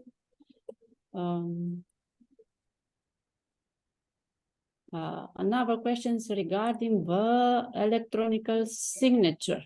Well, the documents must be signed by the legal representative. Of course, the legal representative has its own electronic signature because it is associated with its function and name. So each person that is signing this document should have its own signature, electronic signature. And to upload the registration on our program website, we can do this, yes.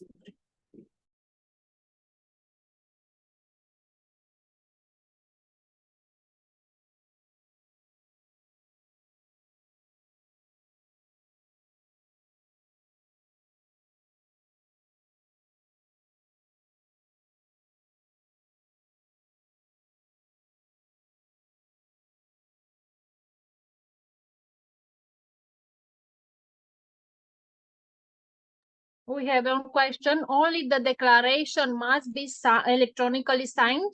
Only the declaration? All the documents attached to the application form should be signed electronically. But we make an exception here, which need to be justified by you. For the documents that are issued by third parties, for example, I don't know what legal document provided by institutions outside of the project and so on, who doesn't have an electronic signature or its policy is not to issue such documents in an electronic format, can be accepted, signed by hand and scanned by the program, but only for the documents which are outside issued by the institutions which are not partners in the project.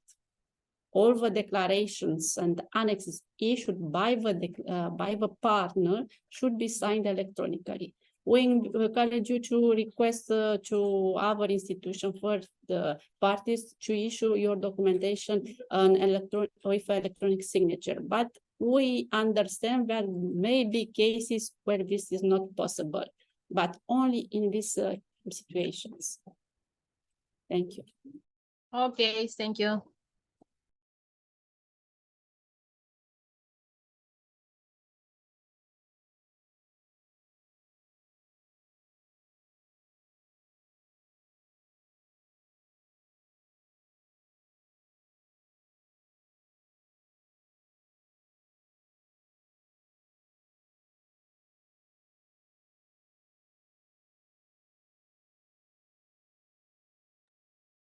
Sorry, one question. And even the technical documentation must be signed, electronically signed?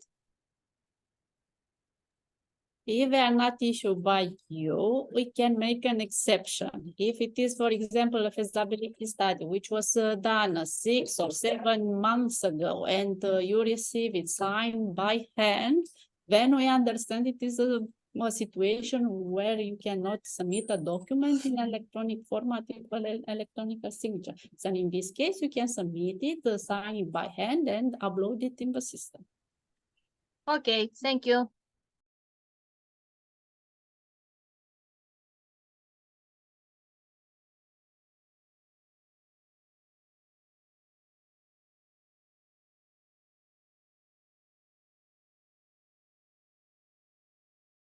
Bogdan, I have another question from Ms. Ivanova regarding presentation from the thematic meetings. Yeah, this is what I am It is unclear. looking at. Yeah, indeed. I don't know. We will check what's the problem. Yeah. But also, we want to mention that all our videos from online meetings and so on, they are also available on the YouTube page of the program. So you can find them there also.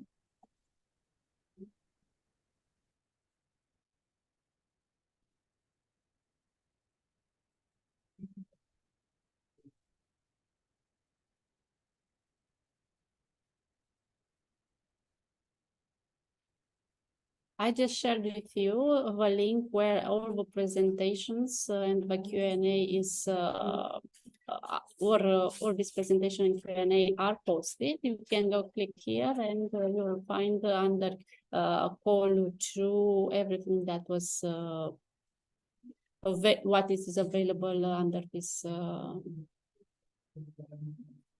call.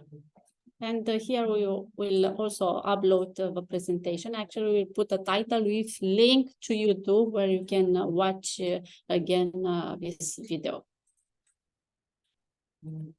Also send the link to the YouTube page. Yeah, thank you. Have another question. It is allowed to perform joint procurement for the equipment needed for both partners. Of course, it's not in, we don't forbid this. If you are brave enough to do a joint procurement, you can proceed on it.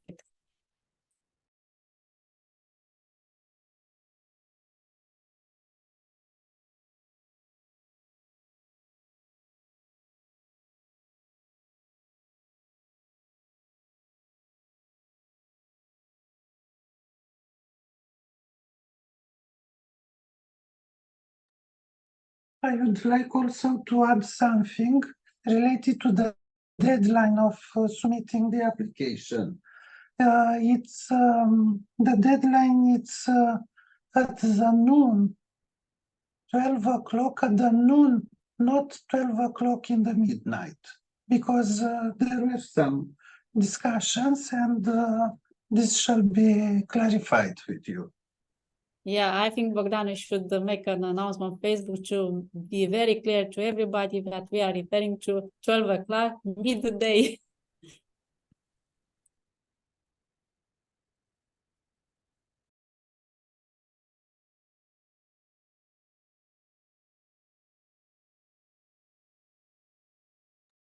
But I don't have any questions for you, Bogdan, so. Me neither.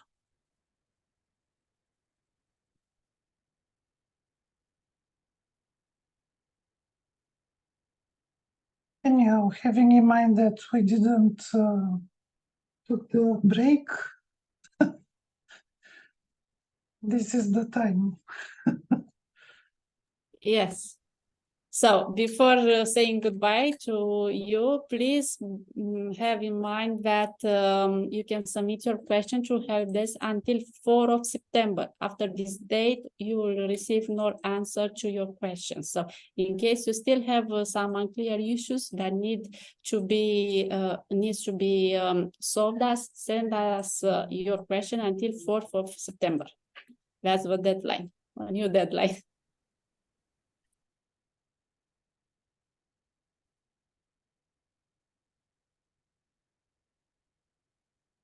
Okay. So I think that this is it. All the questions found the answers.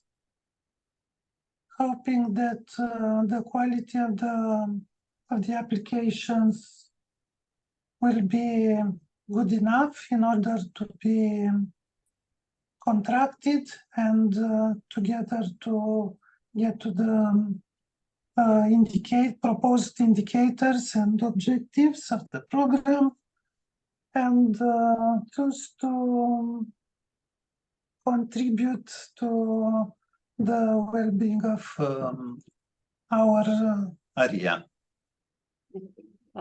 Yes, thank you so much for participating. Before leaving the meeting, I just want to make a proposal to my colleagues from JS and our partners for this month, in case they still have 5 minutes to have a small debate to see what is exactly your question. Please remain on the chat and on the room. To all the other colleagues, so we wish you good luck, and hopefully on the 11th of September we'll have many applications submitted of high quality. Thank you so much. And Marius, you can stop the record.